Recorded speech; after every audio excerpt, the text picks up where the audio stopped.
위기라는 단어가 있습니다. 위기라는 단어가 보니까 위기라는 위자는 위험하다 할 때 위자이고요. 위기의 기자는 기회의 기라고 해요. 그래서 위기라는 단어 안에는 위험도 있고 기회도 같이 있다라는 겁니다.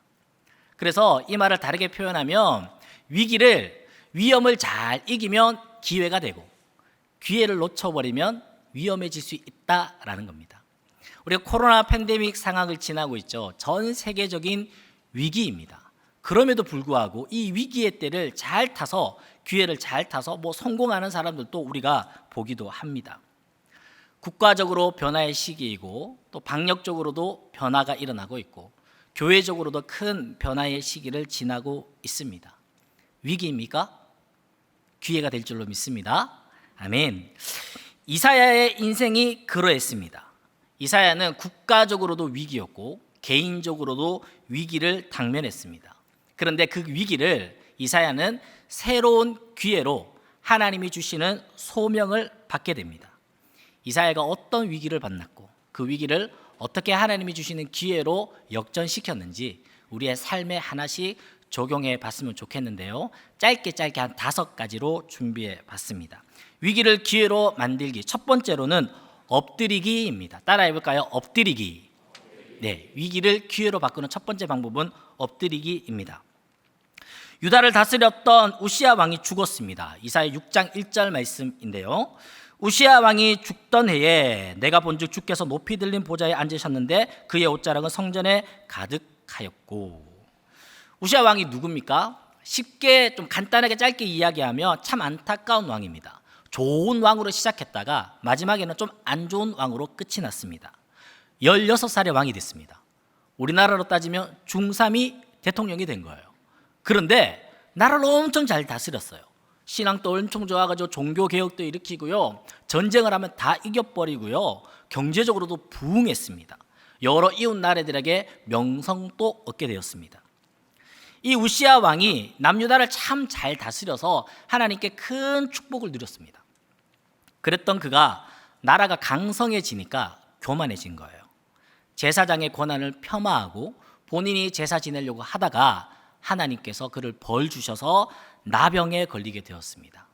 마치 코로나에 걸리면 우리 일주일씩 격리하잖아요. 나병에 약이 없다 보니까 평생토록 격리되어 살다가 죽었고 죽은 이후에도 유대의 왕들이 묻히는 그 묘소에 묻히지 못하고 왕궁 별관 묘지터에 묻힌 훌륭했지만 안타까운 왕으로 인생을 비참하게 맞이하게 됩니다.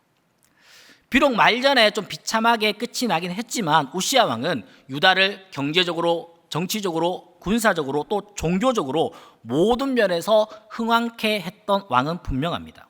그러하기에 이 우시야 왕이 죽었을 때에 온 나라는 시리에 빠지게 되었고 나라는 비상, 위기에 빠지게 되었습니다. 이런 슬픔과 절망과 위기 상황 속에서 누가 등장합니까? 오늘 본문에 이사야가 등장합니다. 이사야가 어디 있는지 볼까요? 6장 1절 말씀. 우시야 왕이 죽던 해에 내가 본즉 주께서 높이 들린 보좌에 앉으셨는데 그의 옷자락은 성전에 가득하였고. 족보상에 우시야와 이사야는 사촌 형제입니다. 사촌 형이 16살의 왕이 됐어요. 그런데 엄청 또 잘하는 거예요. 믿음도 좋아요. 그러니 얼마나 자랑스럽겠습니까? 얼마나 따르고 싶었겠습니까? 얼마나 존경하고 좋아했겠습니까? 비록 말년에 나병으로 격리되어 안타깝게 죽었지만 이사야에게 우시야는 자랑스럽기 그지없는 형이요 왕이었습니다. 가까이서 그를 만나고 자주 대하며 존경하며 따랐던 그 왕이 죽었을 때에 이사야는 얼마나 비통하고 시리에 빠졌겠습니까? 그런 이사야가 지금 어디 있죠? 성전에 있는 겁니다. 제가 고등학교 2학년 때로 기억됩니다. 저희 첫째 누나가 20대 초반의 나이에 아파트 관리 사무실 경리로 취직을 했습니다. 20대 초반의 자매가 뭘 알겠어요. 관리소장님이 쓰라는 대로 썼고 하라는 대로 열심히 했습니다. 수년이 흘렀습니다. 알고 보니까 관리소장이 쓰라 했던 장부는 이중장부였고 관리소장이 큰 금액을 횡령해서 도망가 버렸습니다. 그런데 뚜껑 열어보니까 장부를 쓴 거는 저희 누나였던 거예요. 그래서 모든 채무가 저희 집으로 넘어오게 되었습니다. 그때가 1997년도 대한민국이 부도 입은 그런 해였습니다. 집으로 날아드는 채무자들의 수십 통의 전화 때문에 저희 집은 항상 전화 코드를 빼놓고 전화를 할 때만 꽂아서 사용했었습니다. 저희 어머니는 주일날, 수요일날, 금요일날 또는 새벽 예배까지 강단에 이 물을 올리면서 예배를 섬기고 목회자를 섬겼습니다. 그래서 저는 어머니에게 무수리 권사라는 별명을 지어줬습니다. 늘 물을 올리기 때문에. 게다가 대구 변두리 작은 지역이었기 때문에 화장실도 교회 화장실이 푸세식 화장실이었습니다. 늘 냄새나고 그런 곳이었는데 수요일 오후나 토요일 저녁이 되면 그 화장실을 도맡아서 늘 청소하셨습니다. 교회를 그렇게 사랑하셨죠. 그랬는데 그런 집인데, 그런 어머님이 계시는 집인데 이 집에 그런 일이 벌어지니까 제가 얼마나 실망했는지 모릅니다. 아버지는 일찍 돌아가시고 어머니 혼자 공장에 다니시면서 자식들 건사하는데 왜 이런 일이 벌어졌나? 열혈남아 고등학교 2학년 남학생은 어디로 갔을까요? 교회로 찾아갔습니다. 교회로 찾아가가지고요, 삿대질하고요, 온갖 욕을 하나님께 퍼부었습니다. 신이 있다면 나와보라고, 신이 있다면 나와서 나에게 차라리 번개를 내려보라고. 그렇게 한참을 원망하고 불평하고 삿대질하고 욕설을 퍼붓다가 교회에서 엎어져서 펑펑 울었던 기억이 있습니다. 수년이 지나서 기독교 서점에서 책을 보다가 제 모습을 그대로 그려놓은 그림을 보았는데요, 얼마 전 이찬수 담임 목사님이 소개해 주셨던 그림입니다. 불공평하다며 당신을 향해 삿대질을 해대던 그 순간에도 나는 여전히 당신을 갈망하고 있었습니다.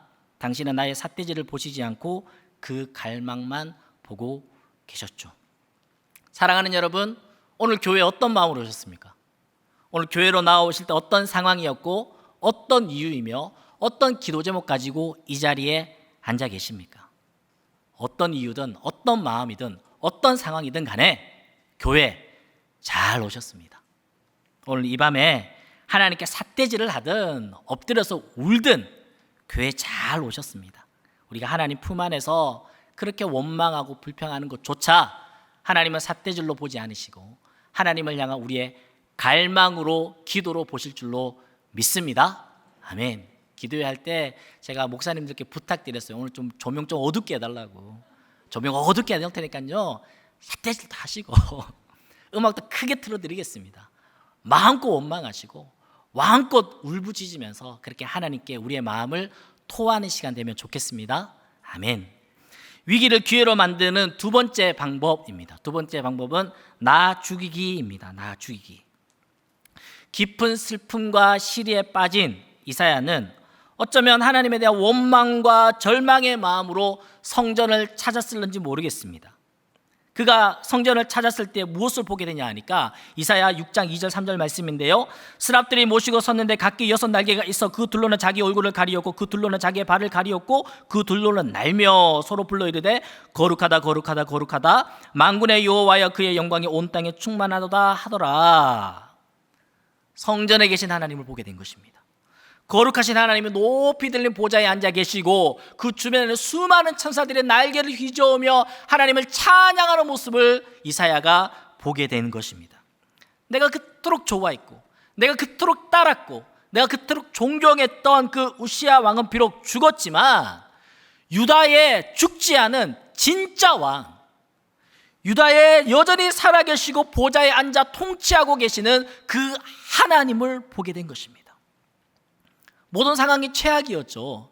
하지만 그 최악 가운데 하나님이 살아계시다는 것, 우리의 상황이 최악이라 할지라도 하나님만 살아계시면 되는 겁니다. 할렐루야, 아멘.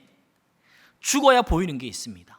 옛날 책이죠. 공자가 죽어야 나라가 산다라는 책이 있었습니다. 읽어보지는 않았지만 그 책을 소개한 글을 보니까요, 유교의 가부장적 의식과 군사 독재의 권위주의가 짬뽕되어서 중국 공산당도 버린 유교를 대한민국은 아직까지 고수하다가 우리나라가 발전이 없다 이렇게 꼬집는 책이라고 소개해 놓았더라고요. 이 책의 제목을 패러디한 여러 제목들이 있었습니다. 공자가 죽어야 교회가 산다, 내가 죽어야 예수가 산다, 목사가 죽어야 교회가 산다, 주여 리더가 죽어야 리더십이 산다, 정치가 죽어야 나라가 산다, 부모가 죽어야 자녀가 산다, 남자가 죽어야 여자가 산다, 주여 아내가 죽어야 남편이 산다. 이건 방금 제가 만들었습니다. 우시야가 죽어야 이사야가 사는 거예요. 우시야가 죽어야 이사야에게 진짜 왕이신 하나님이 보이는 겁니다. 죽어야 보이는 게 있습니다. 그래서 이사야에게 우시야는 죽어야 했던 겁니다.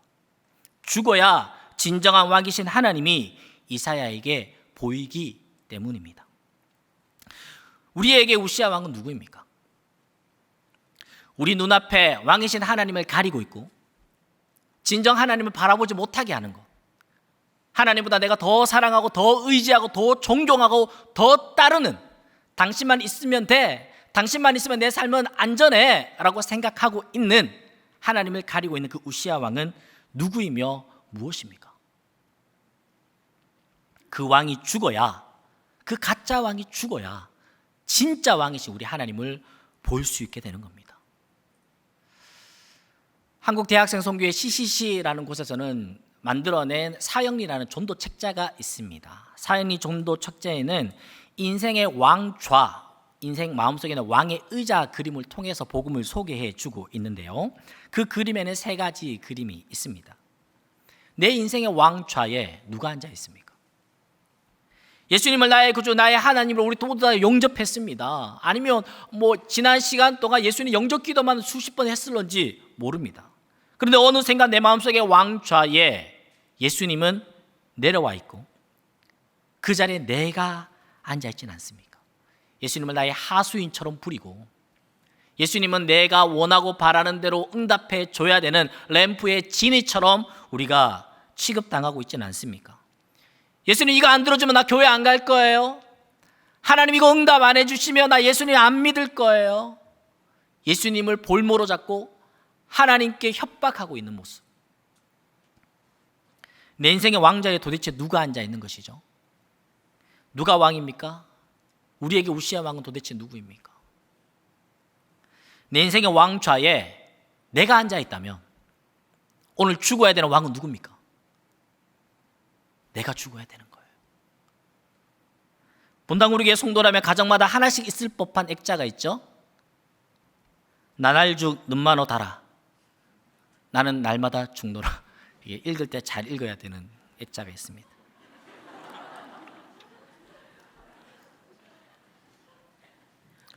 오래전 분당 우리 교회 그 서점에서 이 액자를 제작해서 판매를 했습니다. 나름 리미티드 상품 아닙니까? 전국 어디에서도 살 수 없는 좋은 액자죠.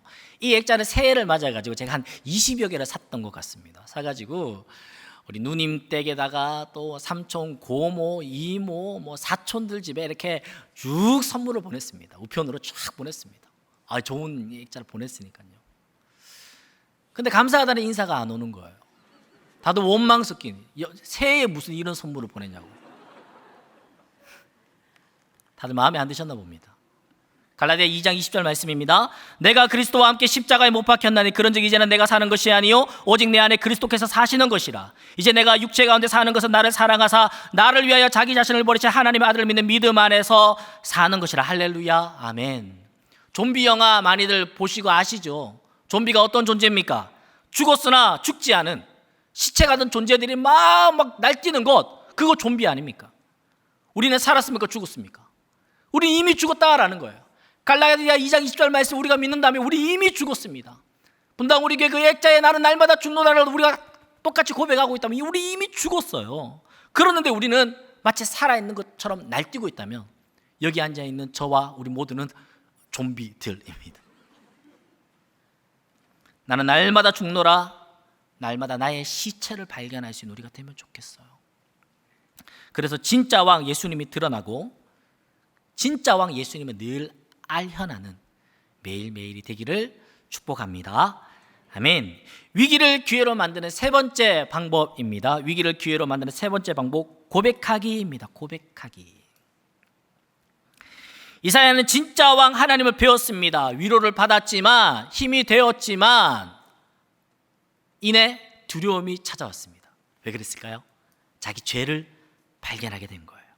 이사야 6장 5절 말씀입니다. 그때 내가 말하되 화로 닫아여 망하게 되었도다. 나는 입술이 부정한 사람이요 나는 입술이 부정한 백성 중에 거주하면서 만군의 여호와의 신 왕을 배웠음이로다 하더라. 진정으로 하나님을 만난 사람의 반응, 진정으로 하나님을 만나고 복을 만난 사람들의 반응이 이사야의 고백과 대부분 비슷하다는 것을 제가 발견했습니다. 예수님을 처음 만난 베드로의 반응 한번 볼까요? 누가복음 5장 8절 말씀에 시몬 베드로가 이를 보고 예수의 무릎 아래에 엎드려 이르되 주여 나를 떠나소서 나는 죄인이로소이다 하니, 성령 강림 사건 이후에 베드로의 설교를 들은 수많은 사람들의 반응이 이렇습니다. 사도행전 2장 37절 말씀에 그들이 이 말을 듣고 마음에 찔려 베드로와 다른 사도들에게 물어 이르되 형제들아 우리가 어찌할꼬 하거늘, 회개에 합당한 열매를 맺으라고 설교한 세례 요한의 설교를 들은 무리들이 이렇게 대답합니다. 누가복음 3장 10절 말씀에 무리가 물어 이르되 그러면 우리가 무엇을 하리까? 하나님을 만났을 때에 할 수 있는 고백, 절망의 고백이지만 희망의 고백입니다. 죽는 것 같지만 사는 고백입니다. 비참한 고백 같지만 세상에서 가장 아름다운 고백입니다. 왜 그렇습니까? 하나님을 만난 사람이, 유한한 이 인간이 할 수 있는, 그 입에서 터져나올 수 있는 동일한 고백이기 때문입니다. 진정으로 하나님을 만나셨습니까? 그렇다면 우리 이 시간 같이 한번 고백해 볼까요? 화로다 나여 망하게 되었도다. 화로다 나여 망하게 되었도다. 주여 나는 죄인이로소이다. 주여 나는 죄인이로소이다. 형제여 우리가 어찌할꼬? 형제여 우리가 어찌할꼬? 우리가 무엇을 하리까? 우리가 무엇을 하리까? 이사야는 자신이 입술이 부정하다라고 하나님께 고백했습니다. 이사야는 선지자죠. 입술을 통해서 하나님의 말씀을 증거하는 사람입니다. 어떤 사람보다도 입술이 정하고 순결해야 되는 사람 아닙니까? 그의 입술이 부정하다면 그는 하나님의 말씀을 증거할 수 없습니다. 그는 선지자가 될 수 없는 것이죠. 출애굽기 3장에 보면 하나님은 모세를 부르세요. 모세를 왜 부르시죠? 애굽 땅에 다시 들어가라는 거예요. 거기 들어가서 백성들을 구출해내라 라는 사명을 부여하십니다. 우여곡절 끝에 모세가 그 말씀에 순종합니다. 그 말씀 순종해서 장인 이드로를 찾아가가지고 나 애굽에 들어갈 거예요 라고 이야기를 하고 자식들과 아내와 함께 이제 애굽으로 갑니다. 하나님 말씀에 순종해서 가요. 그런데 출애굽기 4장에서 느닷없이 하나님이 나타나서 모세를 죽이려고 합니다. 출애굽기 4장 24절 25절 말씀인데요, 모세가 길을 가다가 숙소에 있을 때 여호와께서 그를 만나사 그를 죽이려 하신지라. 십보라가 돌칼로 가져다가 그의 아들의 포피를 베어 그의 발에 갖다 대며 이르되 당신은 참으로 내게 피 남편이로다 하니. 좀 어려운 말씀이에요. 오랜 시간 동안 많은 주석가들이 이 말씀을 당황했습니다. 하지만 대부분의 주석가들이 대동소이하게 해석하는 것은 하나님 말씀에 순종한 사람에게 하나님이 한 가지를 더 요구하시는데 그게 뭐냐 하니까 순결이다라는 거예요. 하나님 말씀에 순종하며 나아가는 사람에게 하나님께 요구하시는 것은 순결함이다라는 거예요. 이사야는 선지자로서 하나님께 쓰임받는 사람입니다. 하나님께 쓰임받기 위해서 그에게 요구되는 것이 바로 순결이었습니다. 오래전에 찬미예수 2000이라는 찬양 아세요? 찬양집 찬미예수 2000이라는 찬양에 보면 1399번에 준비합시다라는 찬양이 있습니다. 많은 분들이 모르시는 것 같아서 제가 한번 불러드릴게요. 금그릇 은그릇 질그릇과 나무그릇 귀히도 쓰고 천이도 쓴다네. 금그릇이 좋을까 은그릇이 좋을까 주인 쓰기에 합당하려면 깨끗한 게 문제지. 주인이 쓰기에 합당하려면요, 이게 금으로 됐건 은으로 됐건 질그릇으로 됐건 나무그릇으로 됐건 가장 중요한 건 깨끗해야 된다라는 거예요. 깨끗해야 된다. 이 노래의 가사말이 되는 디모데후서 2장 말씀입니다. 큰 집에는 금그릇과 은그릇뿐 아니라 나무그릇과 질그릇도 있어 귀하게 쓰는 것도 있고 천하게 쓰는 것도 있나니 그러므로 누구든지 이런 것에서 자기를 깨끗하게 하면 귀히 쓰는 그릇이 되어 거룩하고 주인의 쓰임에 합당하며 모든 선한 일에 준비함이 되리라. 깨끗하면 주인이 쓴다라는 겁니다. 아무리 금그릇이다 하더라도 거기에 이물질이 있으면 그걸 어떻게 쓰겠냐고요. 그때 스랍 하나가 제단에서 취한 숯불 하나를 가져다가 이사야의 입술에 대며 이사야의 죄가 사하여졌음을 선포합니다. 이사야 6장 6절에서 7절 말씀. 그때 그 스랍 중 하나가 부젓가락으로 제단에서 집은 바 핀 숯을 손에 가지고 내게로 날아와서 그것을 내 입술에 대며 이르되 보라, 이것이 내 입술에 닿았으니 내 악이 제하여졌고 내 죄가 사하여졌느니라 하더라. 하나님은 우리의 죄를 아십니다. 하나님은 우리가 어디에 연약하고 어디가 치유받아야 되는지 정확하게 알고 계십니다. 이사야는 스스로 내 입술이 부정하다라고 고백했기에 하나님은 천사를 보내어서 이사야의 입술을 깨끗하게 해주셨습니다.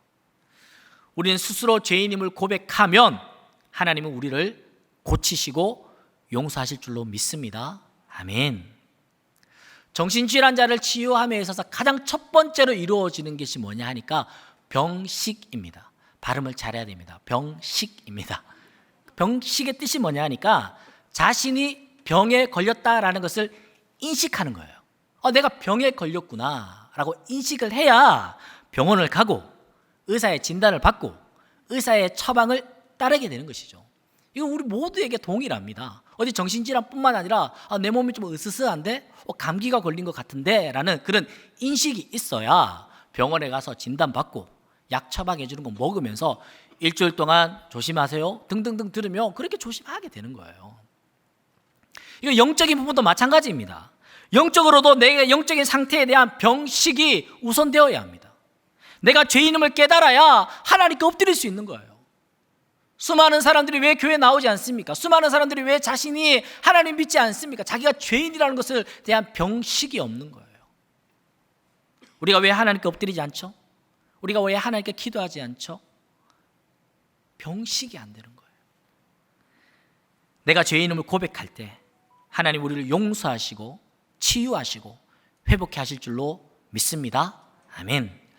위기를 기회로 만들기 네 번째는 순종하기입니다. 위기를 기회로 만들기 네 번째, 순종하기. 성전 안에서 하나님을 만나고 죄 용서받은 이사야에게 하나님의 음성이 들립니다. 6장 8절 말씀에 내가 또 주의 목소리를 들으니 주께서 이르시되 내가 누구를 보내며 누가 우리를 위하여 갈꼬 하시니 그때 내가 이르되 내가 여기 있나이다 나를 보내소서 하였더니. 아멘. 들으면 내 것이 됩니다. 보이면 비전이 되고요. 가지면 사명이 됩니다. 우리 영어 공부할 때 들리면 그게 내 거 되는 거예요. 이게 들린다? 그때부터 내 거 됩니다. 비전도 마찬가지입니다. 보이면 비전이에요.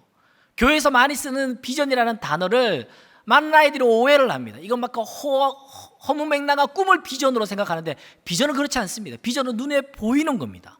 눈에 보이는 게 비전입니다.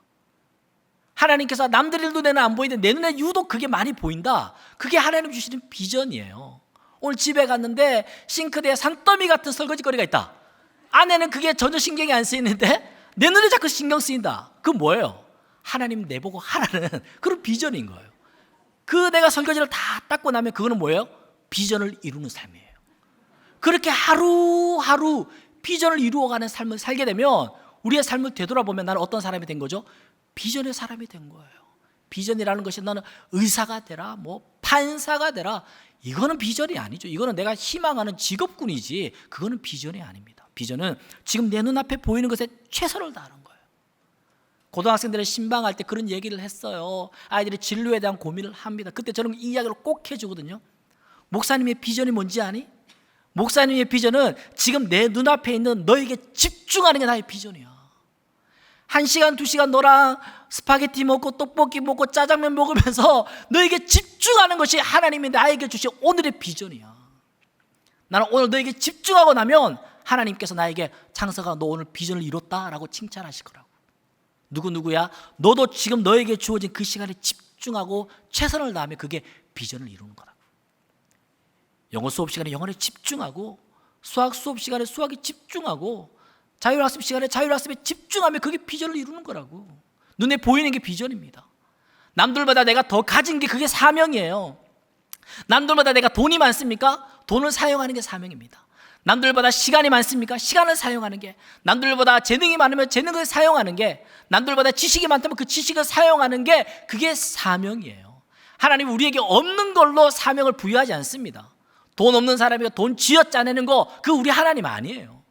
체력도 안 되는데 체력을 쥐어짜내는 거, 그거 우리 하나님이 사명을 부여하시는 방법이 아니십니다. 우리에게 있는 것으로 더 풍성히 감당해낼 수 있도록 우리에게 사명을 부여하십니다. 그렇다면 이사야가 지금 하나님을 만났습니다. 은혜 받았습니다. 죄사함 받았습니다. 그때 우리 모두 다 그런 경험해 봤잖아요. 기쁨이 넘치고 감사가 넘치고 의욕이 넘칩니다. 긍정적입니다. 뭐든지 하고 싶어지는 그런 마음이 생기는 그런 경험들 다 있었지 않습니까? 그때 이사야에게 하나님의 음성이 들리는 거예요. 들리면 뭐라고요? 내 거라고요. 들리면 내 거예요. 이때까지는 나는 여기 있겠사오니 죄를 보내소서 했다며, 이제는 하나님 말씀이 내 귀에 들리니까 내 것이 되는 거예요. 그래서 내 비전이요, 내 사명이 되어서 뭔지 모르겠지만, 어떻게 해야 될지 모르겠지만 한번 해보겠습니다 하게 되는 거예요.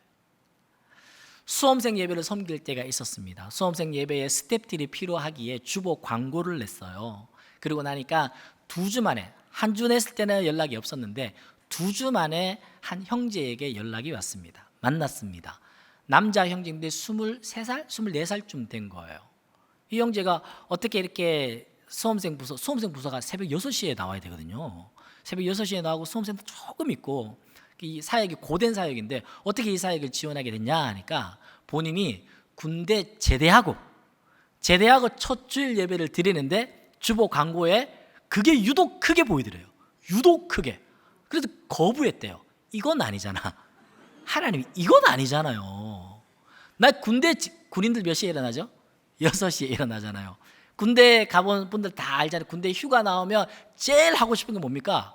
엄마, 나 절대 깨우지 마. 나 12시까지 잘 거야. 엄마, 나 알았어.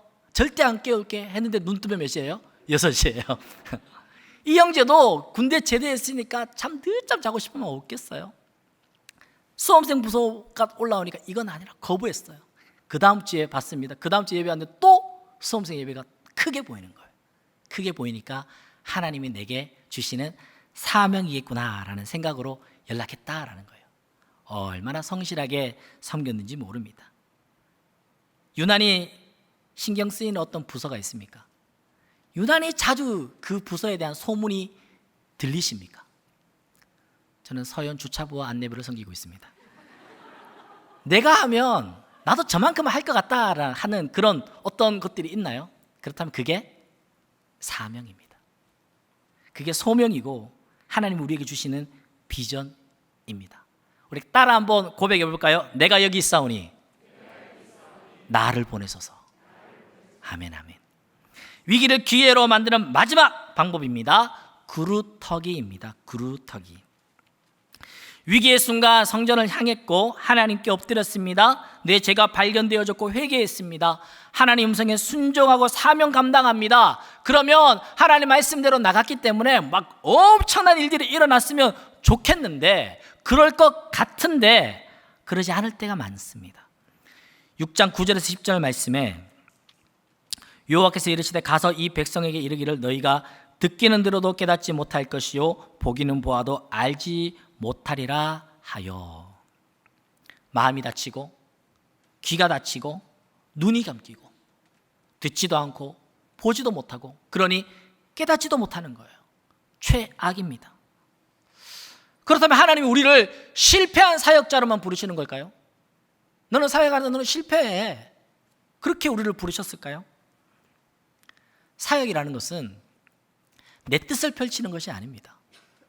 사역은 소명받은 자가 그 사명을, 하나님 주신 그 사명을 하나님 뜻 가운데 얼마나 신실하게 그 사역을 하느냐가 사역인 것이죠. 내가 지금 하고 있는 이 사역, 또는 지금 내가 하고 있는 이 기도 제목들, 내가 원하는 결과물이 나오지 않을 때 우리는 어떻습니까? 실망하죠. 사역도 마찬가지고 내가 기도하고 있는 것도 마찬가지입니다. 내가 원하는 어떤 결과물이 있기에 하나님 이렇게 들어달라고 기도하지만 그런 응답이 없어요. 그럼 실망하죠. 사역도 마찬가지고 도대체 언제까지 해야 되는 거지? 하나님 내 기도를 과연 듣고 계신 거 맞아? 이 기도를 그냥 접어야 하나? 그런 질문에 대한 대답을 13절 말씀에 이렇게 하고 있습니다. 이사야 6장 13절 말씀. 그 중에 10분의 1이 아직 남아있을지라도 이것도 황폐하게 될 것이나 밤나무와 상수리나무가 배임을 당하여도 그 그루터기는 남아있을 것 같이 거룩한 씨가 이 땅에 그루터기니라 하시더라. 아멘. 밤나무와 상수리나무가 배임을 당하여도 그 그루터기는 남아있는 것 같이 거룩한 씨가 이 땅에 그루터기라. 여기서 거룩한 씨는 신학적으로는 우리의 영원한 소망 되시는 예수 그리스도를 지칭하는 것 맞습니다. 더불어서 그 예수님을 믿고 그 예수님을 내 마음의 왕좌에 모셔드리고 그 예수님을 따르는 우리들 또한 하나님께서 남겨두신 거룩한 그루터기들입니다. 우리가 이 땅의 그루터기입니다. 밤나무와 상수리나무가 배임을 당하여도 하나님이 남기신 남은 자, 이곳에서 우리는 새로운 싹을 틔우고 새로운 생명의 울창한 숲을 꿈꾸며 하나님께서 우리 각자에게 부르신 그 소명의 부르심에 응답하며 사명 감당하는 우리가 되면 좋겠습니다. 마지막으로 사진 하나 보여드릴게요. 제가 중등부 사역할 때에 여름 수련회 단체 사진을 이렇게 찍었습니다. 저 가운데 제가 있긴 있습니다. 저 혼자 있다면 어디 우리가 되겠습니까? 여럿이 함께 모이니까 우리가 되었죠. 저 사진을 확대해서 보면요, 여름 수련회 7월 말에 하지 않습니까? 저 사진 찍는다고 오전 11시에 나갔는데 1시간 반이 걸렸어요. 얼마나 오래 중딩이다 얼마나 말 안 듣는지 줄 세우는데 1시간 반 걸렸어요. 그러니까 애들이 짜증을 사진을 확대하면 웃는 애가 한 명도 없어요. 다 언제 끝나? 쟤들이 중학생이니까 그나마 제가 제압이 되지 대학생만 돼도 제가 맞았을 것 같아요. 얼마나 짜증을 부리는지. 모두가 인상 쓰고 있고요, 예쁜 얼굴 하나 없어요. 다 별 볼 일 없어요. 그런데 저렇게 모여 있으니까 아름다운 우리가 되는 거예요. 밑둥치만 남은 보잘것없는 그루터기입니다. 하지만 그 그루터기에 무엇이 있죠? 소망이 있는 거예요. 다 끝났네. 그루터기밖에 안 남았네. 하지만 하나님 그 그루터기를 남겨두심은 그 그루터기부터 다시 시작하는 소망을 주시기 위함인 줄로 믿습니다. 분당 우리 교회 남으신 성도님들, 우리가 이 교회의 그루터기인 줄로 믿습니다. 우리가 다시 한번 소망이 됩시다. 분당 우리 교회 푸르고 푸르던 그리스도의 계절이 다시 오게 할 그 소망을 가지고 우리 모두가 다시 한번 심기일전했으면 좋겠습니다. 우리가 하고 있는 기도 제목 여전히 하나님 응답하지 않는 것 같나요? 하지만 그루터기가 남아있어요. 하나님께서 다시 소망의 씨앗을 틔울 때까지 끝까지 기도하는 우리가 되면 좋겠습니다. 말씀을 맺습니다. 위기를 하나님이 주시는 기회로 만들기 5가지 하나님 앞에 엎드리는 거예요. 어떤 마음으로 오셨습니까? 교회 잘 오셨습니다. 교회 잘 오셨습니다. 두 번째로 나의 우시아 왕을 죽여야 되는 겁니다. 누가 나의 우시아 왕입니까? 내 마음속에 왕좌에 누가 앉아 있습니까? 무엇이 앉아 있습니까? 오늘 밤에 명령하세요. 너 내려와. 네가 있을 자리가 아니야. 내려오라고 명령하십시오. 세 번째로 나의 죄를 고백하는 것입니다. 고백하면 용서받습니다. 회개할 기회를 놓치면 은혜 받는 기회를 놓칩니다. 하나님께 고백하면 용서받고 은혜 받는 줄로 믿습니다. 네 번째로 하나님의 음성에 순종하는 거예요. 들리면 내 겁니다. 보이면 비전입니다. 더 가졌으면 그게 사명입니다. 하나님 쥐어짜내지 않습니다. 우리에게 주신 것으로, 우리에게 보여주신 것으로 사명 감당케 하십니다. 오늘 시간 기도할 때 내게 들리는 음성이 있다면, 하나님 보여주시는 것이 있다면, 하나님 남들보다 더 주신 것이 있다면 이것 가지고 하나님께 쓰임받는 여러분들 되기를 축복합니다. 마지막으로 그루터기입니다. 아직도 소망이 있습니다. 아직도 소망이 있습니다. 하나님이 주신 그 소망 붙들고 끝까지 기도하며 달려가는 저희가 되기를 축복합니다. 아멘.